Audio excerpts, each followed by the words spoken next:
David Webber is here. In case you didn't know, he's our resident therapist. This man is also a producer. He produced some Grammy Award-winning artists at the same time.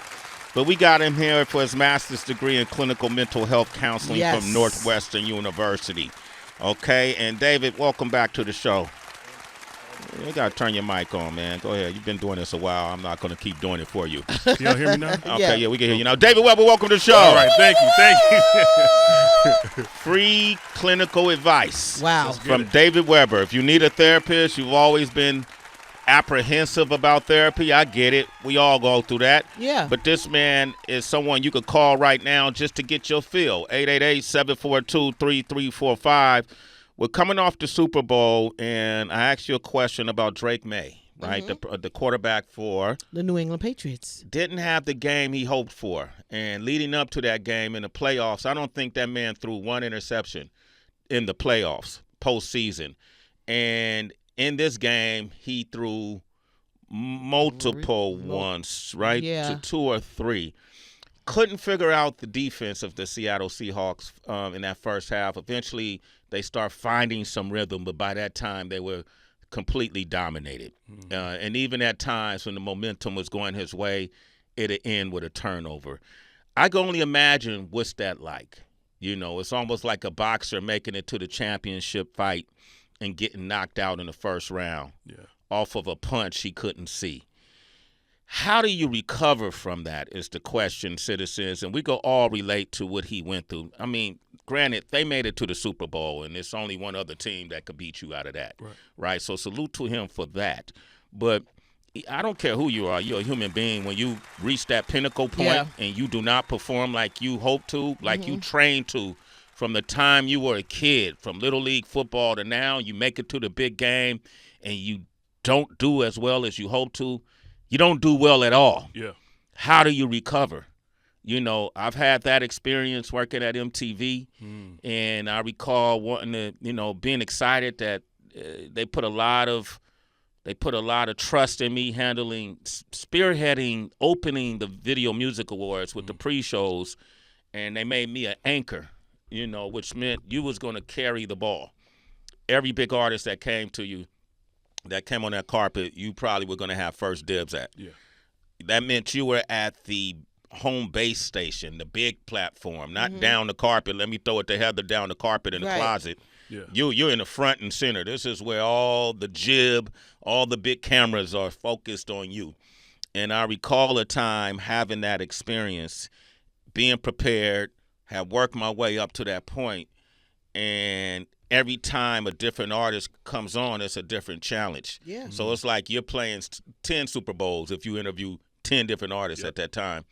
And at the end of the night, the biggest artist of the night came to me, and that was Beyoncé.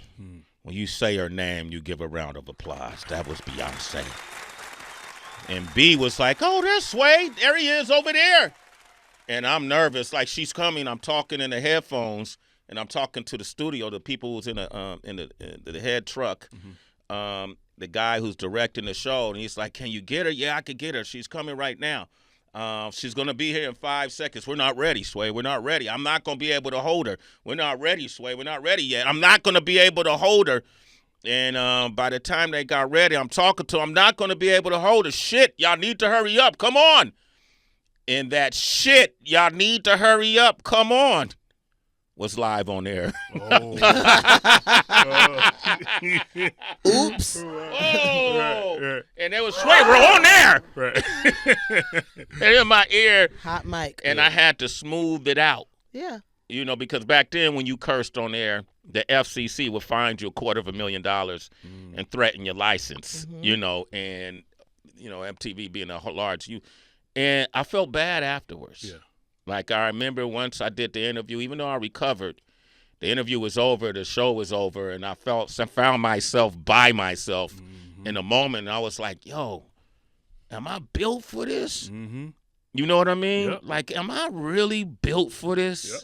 Is this really what I want to do? Yep.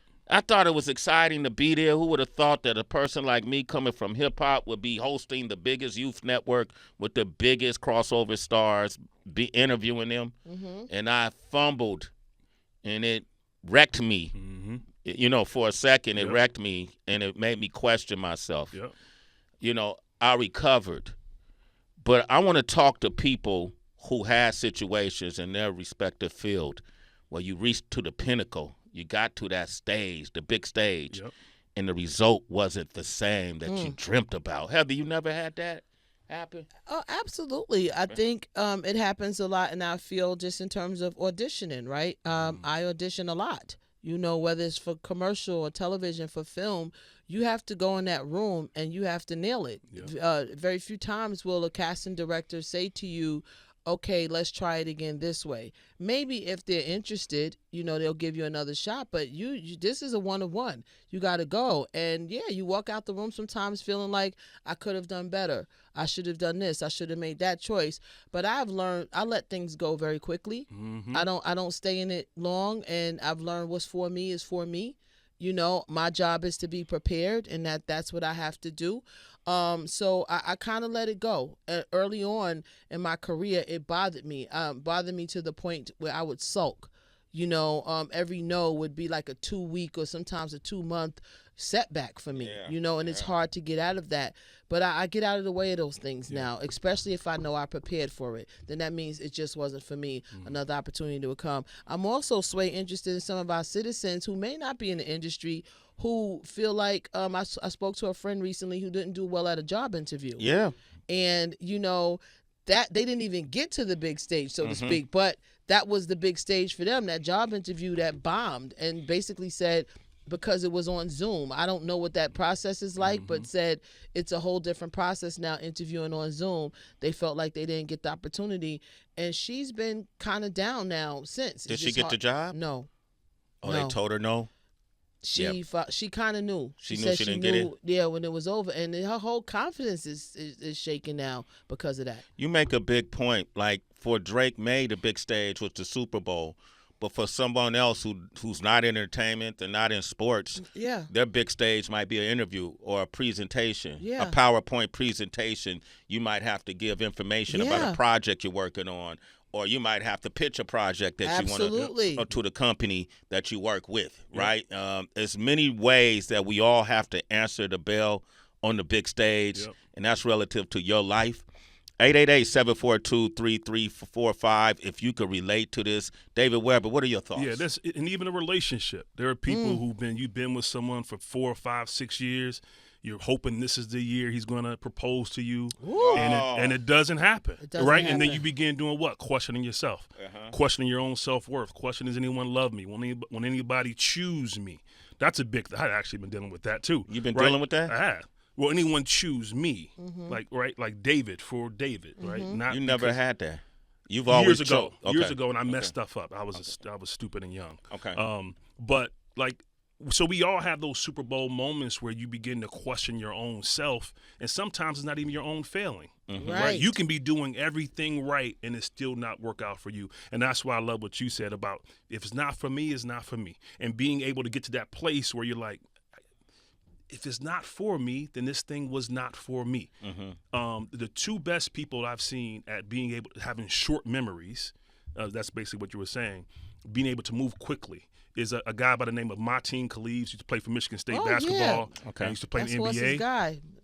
Cleves, and then and my brother, Chris Webber. Chris Webber, right? Because you have to have a short memory, especially in sports. If you miss 12 shots in a row, you better come back and shoot that 13th shot, right? Like Steph Curry. Right. Steph Curry can't have a moment where he misses 13 straight shots and says, I'm not shooting the next shot. You better shoot the next shot, right? And so it's the confidence piece. It's knowing who you are and being confident in that. Well, that's what is very interesting that, David, you say this, because initially I would not audition because I was afraid of the no. I didn't like the rejection portion of it. Right. And then when you get the rejection, and you don't even realize how much rejection it is. Like then you start to tell yourself, am I ever going to get something? Is somebody going to choose me? Because this is going on for like 3 years now or 4 years now, and I haven't booked anything. Then that starts to get into your head. And finally, I had to do the work to say, again, All you can do is prepare. That's because if I'm going out for a role and then I watch it on television, I'm like, oh, an Asian woman got it? Yeah. I had no shot. Yeah, right. You know what I mean? That wasn't for you. Shut up, Sway. So you got to move. You got to go quick. Short memory. Short memory. Okay, we got people on the lines. I'm going to open up the phone lines, 888-742-3345. Tell your story. We're going to come back with David Weber, and he's going to give you some feedback. Yes. Shade 4-5. Right now, we got David Weber, resident therapist, here with us. Interesting topic. What happens when you make it to the big stage and the outcome isn't what you planned on, and you begin to question yourself? And was this even for me? Am I built for this? And it happens all the time, and it can happen every single day. Yes. Right? Heather has experiences and came to the conclusion that what's meant for me is meant for me. Amen. I've had experiences on big stages, too, in front of the world, and had to recuperate, and remind myself, nah, you are built for this. Yep. Even Michael Jordan talked about the amount of shots that he missed in order to make the shots that he made. Yeah. Right? Yep. And your advice is? Short memory.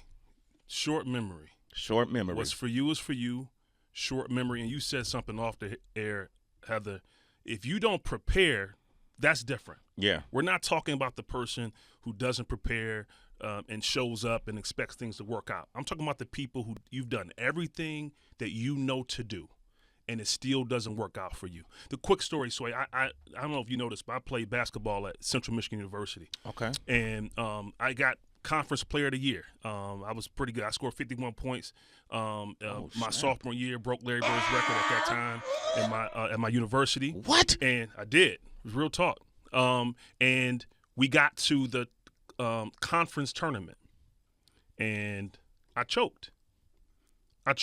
And the stage at that time was a big stage for the Mid-American Conference. It was huge. It was a big stage, and I choked, and I questioned my ability. Right? Like what's wrong? I can't shoot on the big stage. I was killing all year long. I got 51 player points. of the year. Yeah. Right?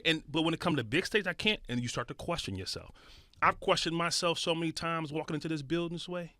Really? I've questioned myself so many times walking into this building, sitting in this chair. And one of the things that's been helpful for me this morning, the first thing I did, I woke up this morning, the very first thing, I'm exactly where I'm supposed to be. I'm exactly where I'm supposed. Thank you, Lord. I'm exactly where I'm supposed to be. And when I came in here and had a conversation with you this morning, I'm like, thank you. I'm like, Sway, thank you. I appreciate you. And I'm exactly where I'm supposed to be. And that's basically what you said to me. That was basically your response. Like, you're supposed to be here. So you're going to have moments where you question yourself. You're going to have moments where you question your ability.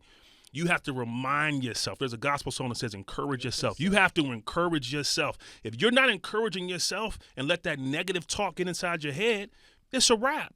Your day is going to follow that, right? Your day is not going to be a very good day. But if you go, you know what? What's for me is for me. I'm going to prepare today, do everything I'm supposed to do. Everything I'm supposed to do.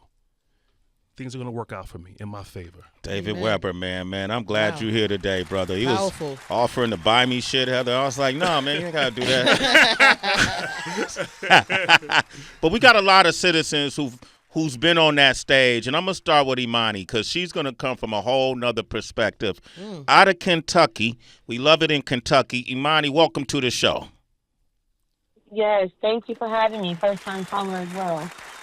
First time caller.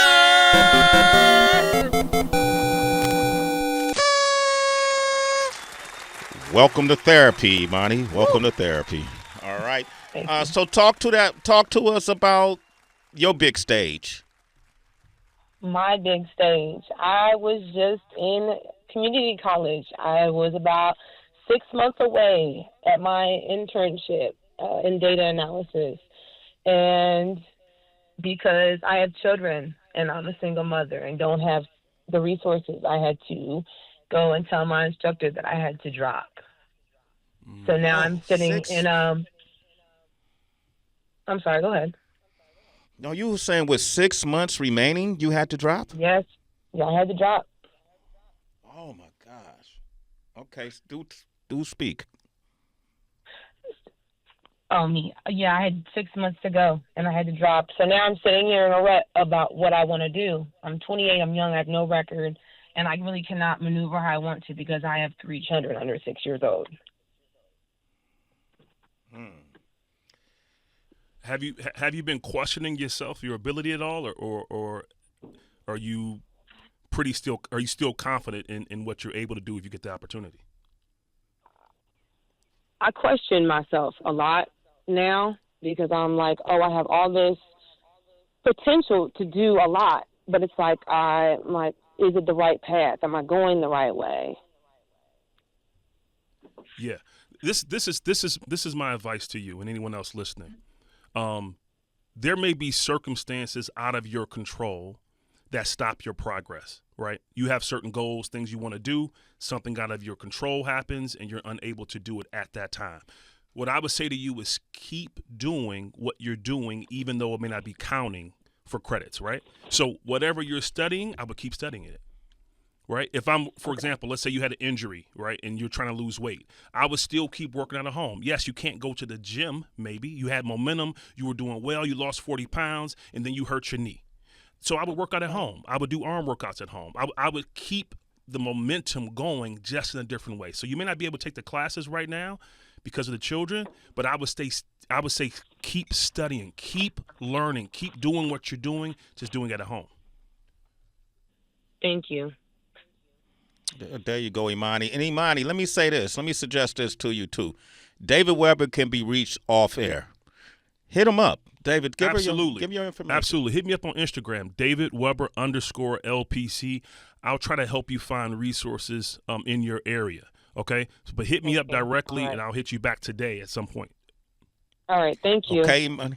You got it, Imani. You got it. And all right, and you're a super citizen. That's all right right. in the morning. You got yourself, and that's all you need sometimes. That's right? it. Encourage yourself, y'all. Aaron's on the line right now from Michigan. We're talking about the big stage, arriving on your big stage, and sometimes it doesn't turn out. You don't have the result you hope for. How do you continue on?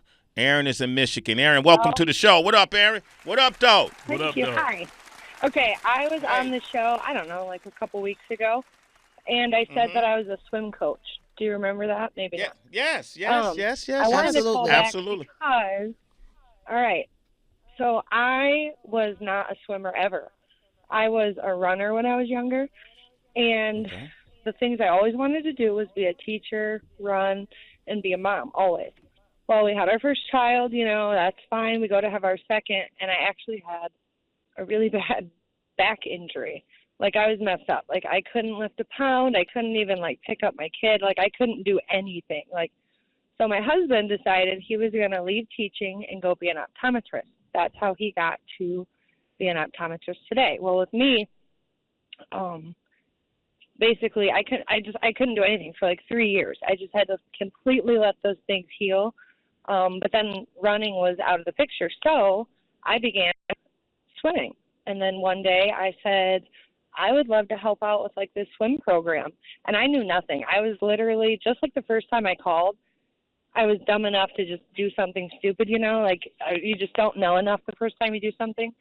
So I was just I want to help with swim. My husband's like, what? This is so random. Do you swim? And I was like, well, I do now. And I guess the point is now I'm a varsity swim coach and I work with the Y team. So I coach all of the teams in our town. And right now we're getting kids ready. They're tapering and they're getting ready to go to the state meet. And every year this is something I deal with. I think to myself, do I have these kids fooled into thinking I know something? You know what I mean? Because I never swam in high school. I did when I was younger. I never swam in college. I do have training and coaching softball and running and all these things, but it's different when I've never raced the race that my swimmers are racing.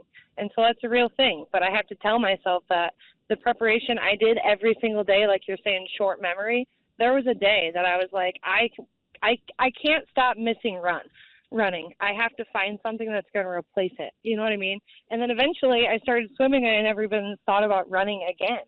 So, yeah, that's my story. I love it. That's amazing. You said dumb enough to try. I'm gonna change that for you. You were audacious enough to go for it. Yeah. Right? You were audacious enough to People go said, for "Are it. you And many a of us swimmer?" are. And I said, "Well, not today. But if you do it 200 days in a row, now you are." You know what I mean? Yes, you you are. are. There you are. That's it. That's it. What you just talked about was going for something that you don't have much of experience in. You're trying it for the very first time. There are many of you out there who have been maybe trying to get jobs. Maybe you've tried 200, 300 job applications. It's not working out for you. Maybe try something else. Maybe put in an application for something that maybe you wouldn't normally try, maybe you wouldn't normally do. Being audacious, trying different things. And again, I can't stress this enough. Your confidence has to come from within, because a lot of times you're going to get haters. You're going to get people who don't believe in you. You're going to have family that hating on you, friends hating on you. You have to believe in yourself. And one of the ways you can believe in yourself, one of the ways you can build those neural pathways in your brain, getting very technical now, is affirmations, is speaking life into yourself every single morning. I tell my clients, I need you to do 30 seconds in the morning, 30 seconds around lunchtime, and 30 seconds at night. You'd be surprised how 90 seconds a day will change your life. Oh my gosh, Have Aaron! you ever Thank you, heard Aaron. Snoop's affirmation song? Last thing. Have you ever heard Snoop's Doggyland affirmation song? I have not. No. Somebody pull that up. No? See if we can Okay, find play that. it sometime. Hold up. It's hilarious. Okay. I play it for Snoop, like my what's little... it? What's it called? What's it called? It's called the affirmation song. Oh, somebody On pull that up for me. Doggyland. On Doggyland. It's on the Doggyland album. Aaron, I love that you're listening to Yeah. Doggyland, by the way. Yeah. Thank you for your story. Thank you for sharing. You are inspiring to people who are tuned in right now, Aaron, and you're a super citizen. She could swim now. There it is. There it play in is. the Let me hear a morning. little bit of that. We got that? Man, you learn something new every day. Hey, we playing that a lot. So Doggyland must be the kids division of Snoop. Yeah. Hey, save that, so when those kids like Aiden and Bean and all those folks call, we got something for them. I'm going to take one more call. We're talking about arriving on the big stage of your life. And unfortunately, it may not turn out how you planned it. Yeah. We saw that happen with Drake May, the quarterback for New England Patriots. and he has to recover. He did a lot to get to that point, and I know he prepared. It just wasn't his day. Yeah. Right? And the coach, too. Yeah. I mean, the coach, I'm sure he's experiencing, because he sat the plays, he sat with his staff, he sat with his teams. Who knows what he's going through right now? That offensive line, Sheesh. they all stressed out. Fumble! Don on the line. Don, talk about that big stage that you arrived to, and it didn't turn out the way you hoped. Morning, guys. Morning. Good day, morning. Good day. So my Go for it. story, it's basically I grew up racing motocross, which is basically dirt bikes. Like I started when I was pretty young, and I was racing all over the state of Georgia. So I was fast. I was what they call like a local. And I was good. And there's this regional race you have to go to. It's in Hurricane Mills, Tennessee, called Loretta Lynn's, and they have it every year in August. So my parents, they invest in me, man, and get me, the bikes, and we go, and I'm just like, I just knew I was going to go and just kill it, man. And I get there, and it's guys from all over the world, and they're way faster than I am. Like, I qualified to go there, but when I got there, I was almost like, I got so nervous, man, and I was in the first, what they call a moto, it was the first race, and I crashed out and broke my wrist and my pelvis. I crashed pretty hard trying to keep up. So, needless to say, I stopped racing after that. Yeah, I mean, I still ride to this day, with my friends. We go on the trails, different trail rides. But, we never raced after that. We hung it up. It was a week-long event, and it wasn't no need for me to even be there anymore. And to this day, because I knew I was fast, so I didn't think that could ever happen. So to this day, every time I think of doing something, I think, like, what's the point? Because you probably just going to, just so I don't stick to stuff real long, man, because I just think, like, something will eventually happen. And and I try to wipe it, man, but it's just like, it just reoccurs every time. Like, when I'm working, I'll just be like, all right, I'm going to do this. And it's like, what if you just hurt yourself or something? You bring up a great point, and I promise you're not the only person listening to this show that experienced exactly what you're describing. trying something, it not working, and being like, yo, I'm done with that. I'm done doing that, right? We all experience, don't let nobody fool you. Don't let nobody fool you. I don't care if you're a billionaire. I don't care if you're the most famous person in the world. We all experience imposter syndrome at some point. At some point, you're like, maybe this isn't for me. Man, maybe I'm not a dope beat maker. Maybe I can't rap. Maybe I can't sing, right? No matter who you are. And for you, it was the dirt bikes, right? It was, maybe I'm not built for this. But here's the interesting thing, is you were. You just didn't know it at the time. Because like they said, then you would do it again the next day, and the next day, and the next day, and the next day. And then you look up, and now you just as good as those guys you were talking about.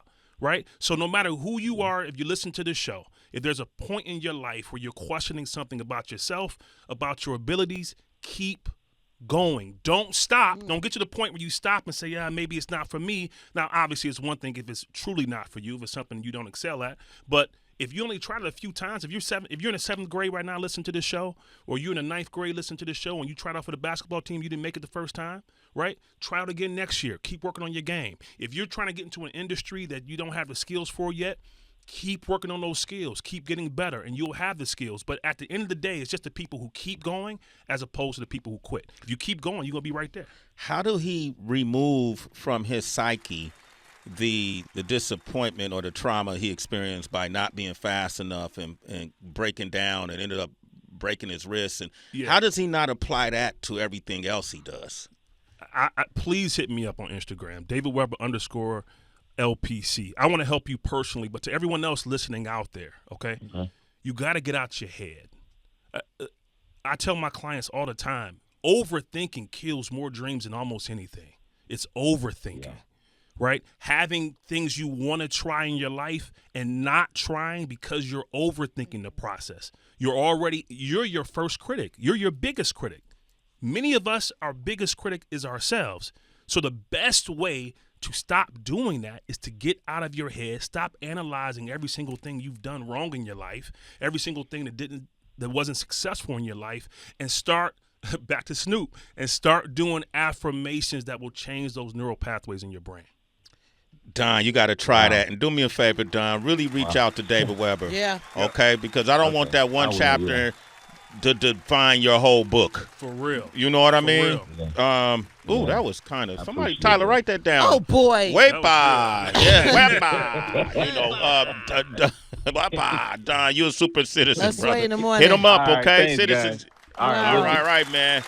Thank you, brother. Yeah. David Webber, give out your information. Listen, hit me up on Instagram. That's DavidWebber_LPC. If you don't have Instagram, you can email me at DavidWebberLPC@gmail.com. Thank you for coming by. Give it up for David Webber.